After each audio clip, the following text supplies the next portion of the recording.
আমি একদল গুন্ডা দেখলাম যারা খোলা অস্ত্র হাতে নিয়ে সাদা পোশাকে, আমি তো চিনি না এদেরকে, ওরা তো আমাকে বলেনি আমি ডিবি, ওরা তো আমাকে বলেনি আমি কোনো গোয়েন্দা সংস্থা, ওরা তো আমাকে বলেনি যে আমরা বাংলাদেশ রাষ্ট্রের পুলিশ সিভিল ড্রেসে এসেছি, আমাকে তো বলেনি, আমার কোনো বিচারকে তো বলেনি।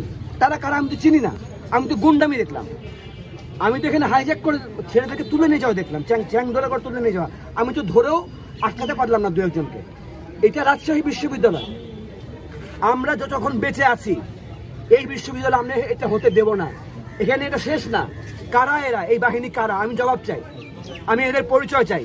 আমি চাই মিডিয়া খোঁজ নেবে এটা কোন ফোর্স, এটা কি বাংলাদেশের কোনো আর্মি, এটা কি বাংলাদেশের কোনো বাহিনী, বৈধ বাহিনী না অবৈধ কোনো বাহিনী নিয়ে গেল আমার ছেলেদেরকে।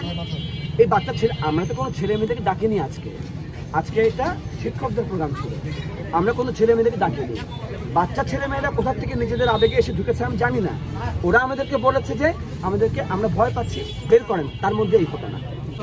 এটা কোনো সরকারি আচরণ না, এটা কোনো, আমি শুনেছি দুটো ছেলেকে আটকেছে, আমি কয়েকজনকে শারীরিকভাবে আমি এবং আমার সহকর্মীরা বাঁচিয়েছি টানা হেঁচড়া করে, কিন্তু শুনলাম দুজনকে নিয়ে গেছে এরই মধ্যে।